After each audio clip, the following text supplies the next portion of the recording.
every Monday.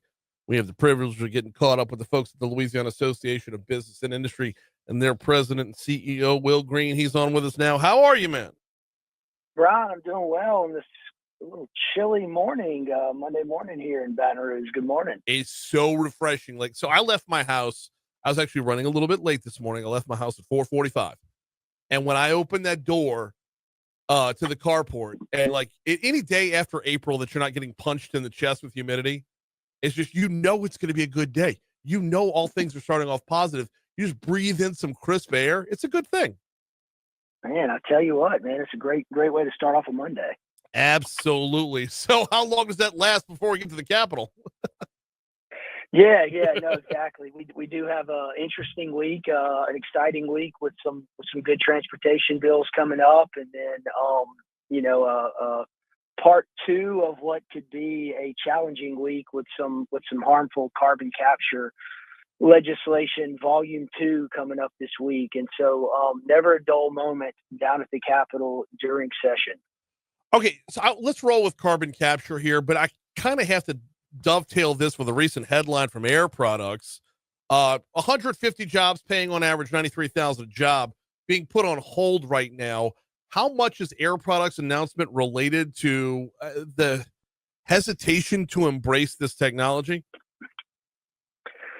Well, look, I think that Louisiana, we've done an amazing job in Louisiana setting up a framework to be a leader in carbon capture, a statewide framework. Yes. So much so, right, that Louisiana is one of only a handful of states that the federal government gave primacy to. And look, if you know anything about the federal government, they don't like relinquishing power over much, right, and their regulatory authority over much. But they looked at Louisiana. They saw that we have the geology here, we have the expertise here, we have the talent here, and they said, you know what, we trust you with the ability to regulate this in a responsible manner. And so we, like a few other states, we're given primacy, which means that the regulatory hurdle is it's a little faster for us to be able to get through the regulatory process here. It's still the same oversight, still the same process. Organizations still have to jump through the same responsible hoops that they normally would. It's just that we can do this here at the state level. And what that's given us the opportunity to do, Brian, is take advantage of the billions in potential economic development, the thousands in jobs, and just take advantage of our God-given geology and natural resources, and then just the talent that we have here, and really harness that. And I think what you're seeing is what LED talked about when they came to committee last week. Since 2021, they've announced 20 projects accounting for about $75 billion in capital investment, which is over about 16,000 jobs. Now, that situation isn't perfect for everybody. I think you saw Air Products. They went through some challenges. They had a leadership change, and now they're looking to diversify a little bit. And so while I don't know that announcement necessarily meant they're not going to move forward, I just think they decided we're going to diversify a little bit and see if they're going to make a little bit of a change and alter. They're not necessarily going to do it. Maybe they're going to look to see if somebody else wants to take over kind of the project that they've already started. Okay, so am I jumping to too many conclusions then? Because I can't help but notice the timing of the two, Will, and I might be, I might be reading into something that's not there. But when I look at the one headline and I look at what's going on, it's hard for that not to be my takeaway. Well, look, I think what we've been saying, right, is, started out by saying, look, we've done a great job of creating this statewide framework. Yes. You look at the billions in investment, you look at the opportunity we have here. And what I said in committee last week is really the only way to unwind that is send the message you don't want them here. And how you send the message that you don't want that capital, and you don't want those projects, and you don't want the business, and you don't want the jobs, and you don't want the billions in tax revenue and economic development revenue, is file harmful legislation. to make it harder for that kind of economic investment. Filed the type of legislation that was filed last week and let it move out of committee. Fortunately, all but I think 2 bills did not move out of committee. And it does. It sends a chilling message across the country that businesses have a decision. That they're not forced to do business here. I heard a saying last week: you want volunteers, not hostages, right? Yeah. And so you want That's volunteers to come here and do business. You don't want to force people to come here, and when they get here, you don't want to hold them hostage for doing business here.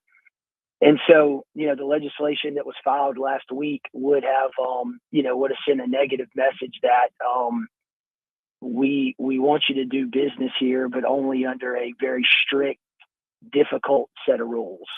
And the harder you make it to do business, the easier you make it for these companies to go look at Mississippi, Texas, Arkansas, and Georgia. And that's kind of the point here is we refuse to get out of our own way on items like this. We've seen it with other industries. We've seen it with other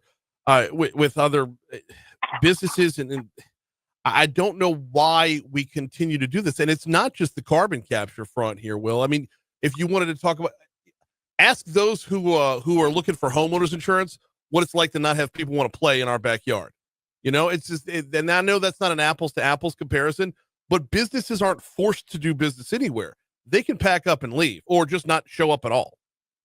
No, that's right. And look, you said you made a comparison there. I like to kind of compare it again. It's not apples to apples, but I like to compare it to the ITEP situation. Yes. A lot of the bills, a lot of these harmful carbon capture bills would have pushed a lot more control down to the local level and made things a lot more uncertain, unpredictable. The previous administration pushed a lot of the ITEP decisions and bifurcated it, made it complicated, pushed it down to the local level. And I think what you saw there was when you make decisions of this magnitude more complicated, less certain, add more politics and government into the process, you're going to have businesses not want to do business in your state. And when you have the kind of economic impact that these incentives create, and when you look at the numbers and when you see that the parishes with the most ITEP have some of the best schools, some of the highest paying jobs, it just makes sense, right? And Yes. LED came and they testified that, look, active business development projects for carbon capture related projects in the pipeline as of April, 189 active projects with more than 146 billion in potential capital expenditures. And again, these are businesses that have a decision to make on where they're going, and we want them to come here, right? Yes. And we want to make it easy on them to make the decision to come here, not harder. Okay, so I'm glad you brought up ITEP. So let's rewind the clock back to the 2024 lobby annual meeting when Jeff Landry dropped that bombshell that we were losing the jobs requirement on ITEP. And what we've seen of it as a result, more jobs. Like it's a one-to-one thing. You make things easier for business will come to you. Give them that easy button. Yeah, and I mean, look what happens when you make it easier. Businesses come, they start building, you create jobs, and people come and they shop at the store, they stay in the hotels, and it's a win for everybody. They buy houses, they build houses, they buy cars. The kids start going to the schools, and the local economy is propped up so much. And so that's, again, it is a absolute win for everybody. And this is the kind of projects we want to incentivize, and we want to bring it here. We want to make it easier for these businesses to do business here. We want to make it easy for them to decide to come here and invest their capital. And again, that's why we oppose so much of the harmful legislation to make it harder for them to make the decision to make Louisiana their home. We had about 2.5 minutes left with Will Green, President and CEO of the Louisiana Association of Business and Industry. Will, I want to go back to where you mentioned primacy on the carbon capture bills, because the federal government trusting Louisiana with primacy, I think, should have trickle-down effect to us trusting the state on this front as well. Why is it important that these decisions be made on a state level? Well, I mean, look, speed to project is incredibly important. I mean, you hear businesses all the time, and you hear Secretary Bourgeois, who is the secretary of LED, and you hear Tyler Graves, the secretary of DNR, all the time talk about, look, certainty, predictability, and transparency, right? Yeah. And as much as you can have that at the state level, it's incredibly important. And so if we can make the regulatory and the permitting process as speedy as possible, as certain as possible, have those conversations done in a quick and a responsible manner where businesses know exactly the rules of the game, that is a win for business.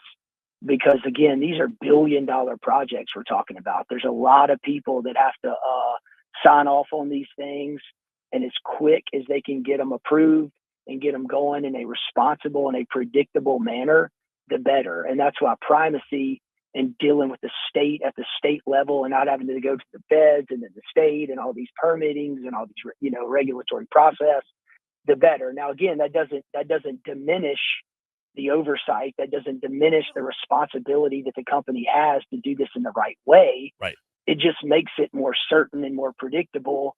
And so when the project finally gets approved, it's approved and you can move forward.